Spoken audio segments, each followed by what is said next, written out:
And good afternoon, everybody. Welcome to race number 4 of the National Guard IndyCar Racing Series. Now, I realized that I ended up saying that our next race was going to come from Villandering Superspeedway. Well, fortunately, due to some difficulties, we were not able to have that happen. So instead, we're here at Zen Joltis, which is also a very interesting superspeedway.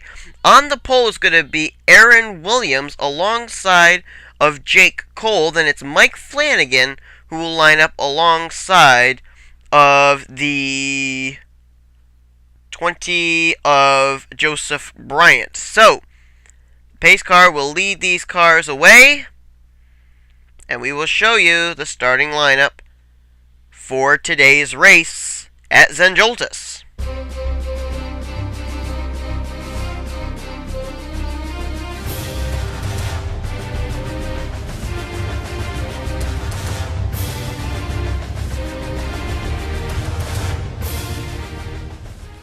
So Aaron Williams on the pole for today's race. We're going to be keeping our eyes on the top 5 in the standings currently. That is our current points leader, Alexandra Jones, as well as Joshua Perry, Steven Gonzalez, who won last week, and also, well, actually, the green flag is out. We'll mention the other ones in just a moment. Also, we're going to be keeping our eyes on, see if I can remember who they were. Boy, I'm suddenly drawing a blank. Oh, Robert Brooks is one. I believe the other one is our pole sitter, Aaron Williams. Pretty certain I got that right. As Williams will lead the way. And they are, look at them split out here, almost 5 wide. They can do that. Possible challenge for the lead. Brandon Bayne coming to the inside line. Can't make a move this time, but continues to run down there on that low line. Oh, look at these cars. Look at them. Oh my goodness, is there enough room to race like that? Apparently there is. Or if not, they're making room.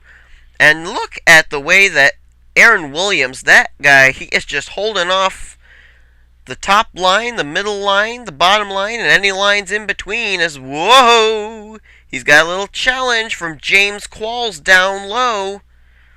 Won't take long for them to take off 9 laps here at Zen Joltis, I can tell you that. And the outside line, or the inside line rather, has been left open. James Qualls is going to take it. So he goes down to the inside of Aaron Williams. Qualls has actually been moving his way up through the standings lately with a few good finishes. Now he's got a challenge to the inside, though. That's Brian LaFleur Jr., who is really in desperate, dire needs of a good finish here today, down outside the top 20 in the standings right now. And he is the leader now. And that looks like it could be the, yes it is, the 36 of Hunter Gauntz. I thought it was. Not a real undescribable bright green. As he will now lead the way, and it looks like he is not going to have a challenge down low from anyone this time by. Although, well, I changed my mind on that one. Here comes Matthew Rodriguez to the inside. You know, this is actually not a bad track for Indy cars because Indy cars like to race side by side. They need lots of room. They're very good at high speeds. And not only that, but it makes for an exciting race, really. I mean, IndyCar racing, 5 wide, 6 wide. Who can ask for anything better? And right there you got Samet Ozkan, rather. I always mess up on his last name. Anyway, he is dead last in the points. If anyone ever needed a win, it would be him right now. But doesn't look like he's going to get it, as he's going to get challenged down low. Steven Gonzalez maybe looking for 2 in a row, as he's going to split right there. Split Matt Nayten in the middle. And Gonzalez is going to pace this field after winning last week at Mexico City. They are still 5 abreast, now 6 abreast going through this turn. Wow. That looked like Luke Walker making a move there. Yes, it is. That's the first time I think we've seen Luke Walker up at the front since Daytona. Luke Walker had the pole for the Daytona race, then ended up getting into trouble, and since then, in the last 3 races, we have not seen him make his way to the front at all. Nice to see him there, but he's got a challenge from one of our guys in the top 5 that we're watching, Robert Brooks. He's 4th in the standings. And he comes to the inside line. Brooks looking for his first win of the season. And remember, there are only 8 races in this season, which means we have reached halfway when this race is over.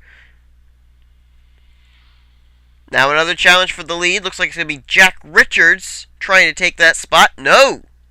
It's actually a split between Jack Richards and, who is that? Ryan Acosta. Trying to go down to that inside line. Look at that car way up there on that high side. I think that's Joshua Osborne, if I'm not mistaken. And we have 4 laps completed.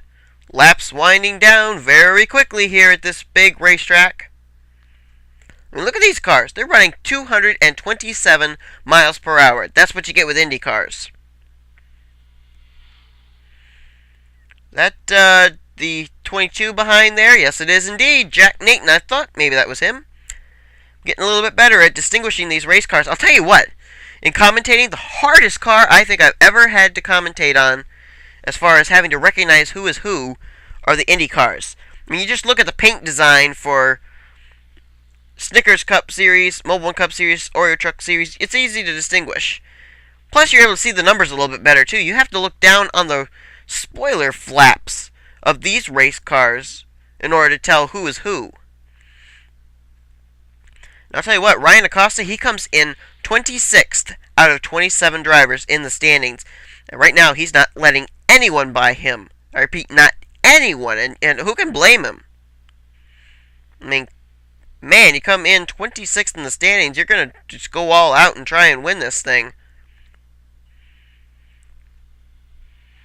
I wouldn't say that he's mathematically out of the championship picture, but a bad finish here today could definitely take him out of contention for the championship. One driver we haven't talked about yet today, and that's Alexandra Jones.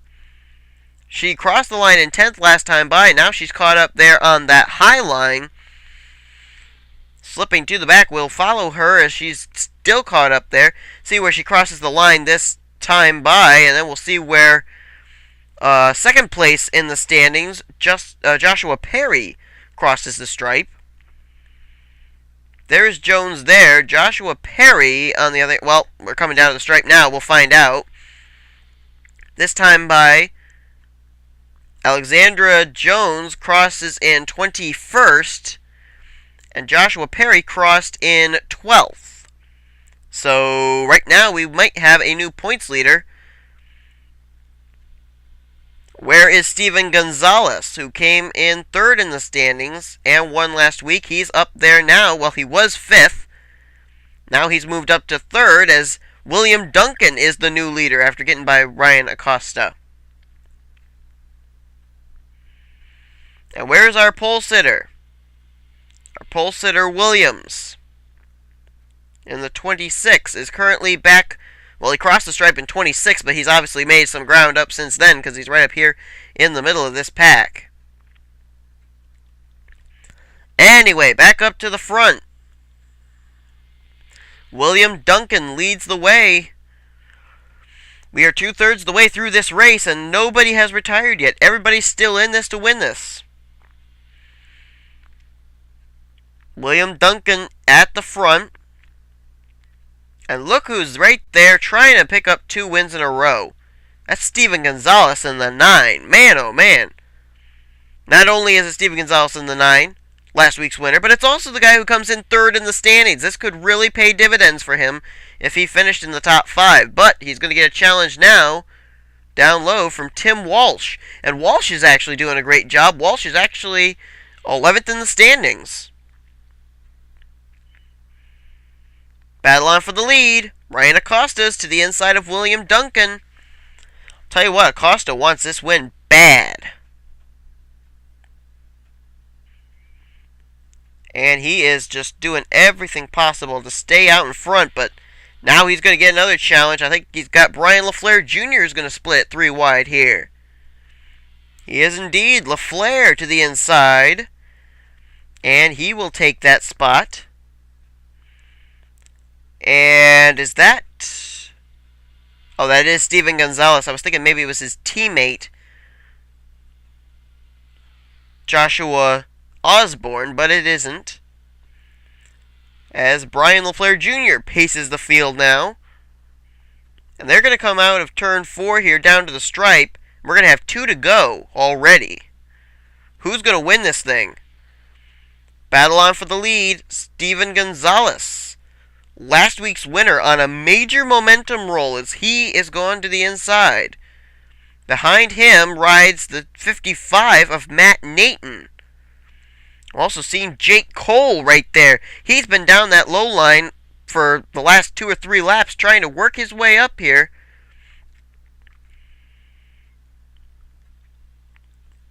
Matt Nayten runs right behind Steven Gonzalez, who is trying to pick up his 2nd win of the season, but he may not get it, though. Here comes the Matt Nayten machine to the inside. Can he get a run? He tries, and he will. He is on that inside line, trying to take the lead. Let's see if we can have a little bit of a look of what it would be like on the final lap if someone made a move, as these two are still in the dead heat. We'll see out of this turn if they end up coming down to the straight side by side in a photo finish. If so, we may be able to determine whether the high line or the low line would get the advantage at the stripe.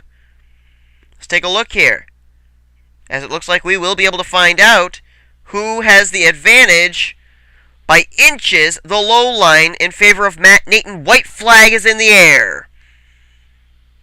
Matt Nayten leads, and look at this.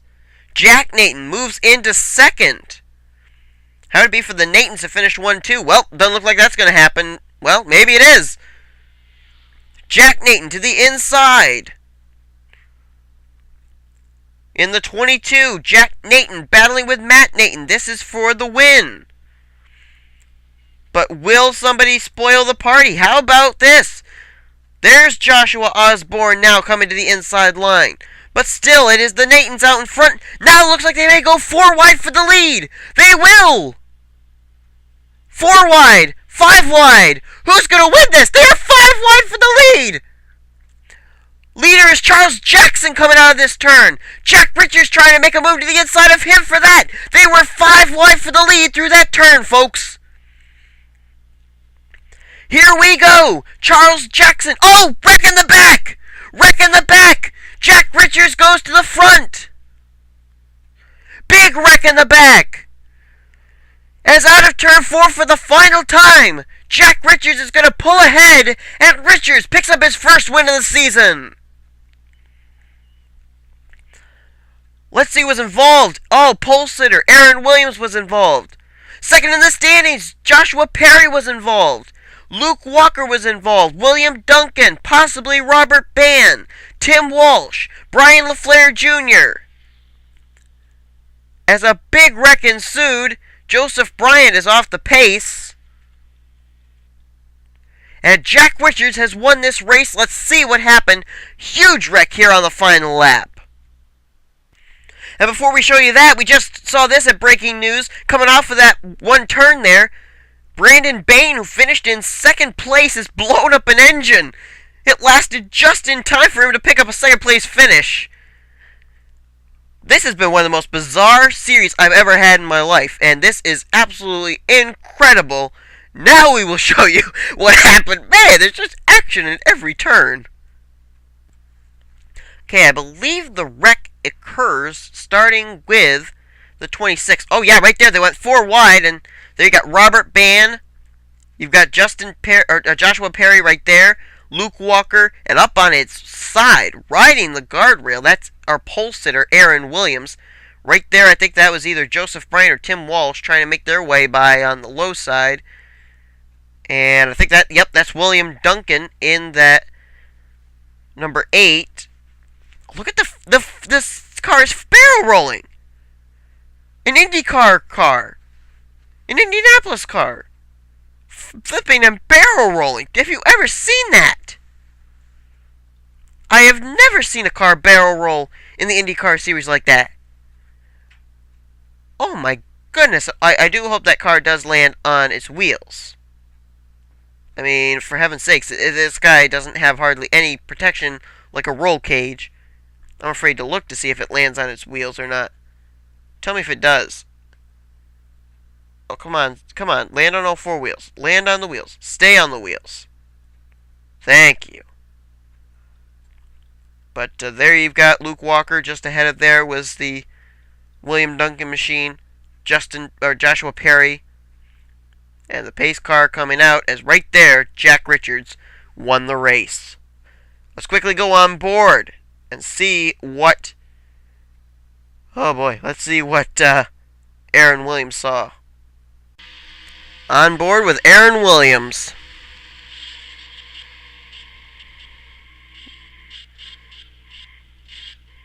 Oh my goodness, look at this.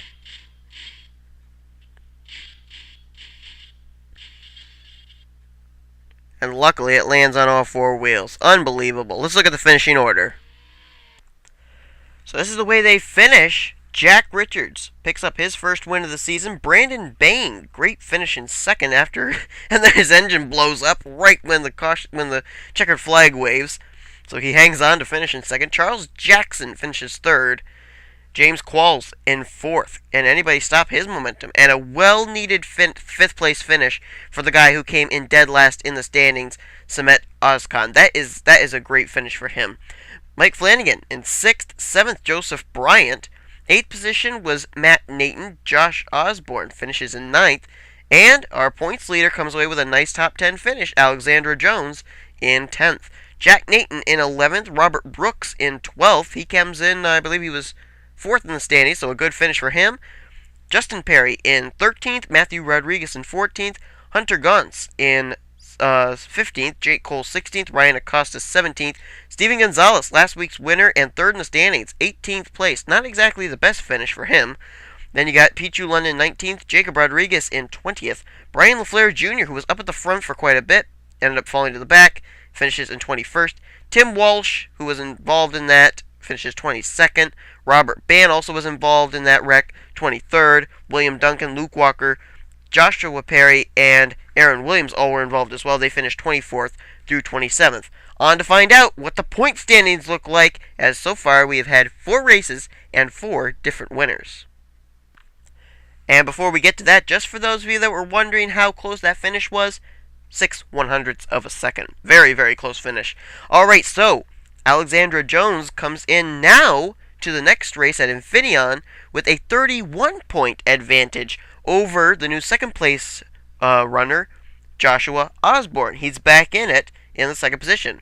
Robert Brooks moves up to third. James Qualls is now into fourth, and Jack Nayten maintains his place in the top 5 in fifth, 49 points back. Jack Richards' win puts him up to 6th. Steven Gonzalez is now fallen to 7th. Joseph Bryant 8th, Matt Nayten 9th, and Joshua Perry falls from 2nd all the way down to the 10th position. Justin Perry is 11th. Brandon Bayne's second place finish moves him up to 12th. Charles Jackson 13th. William Duncan 14th. And Robert Bayne is 15th. 16th, Matthew Rodriguez. Jacob Rodriguez has slid all the way down now to 17th place in 2 races. He's lost 12 positions.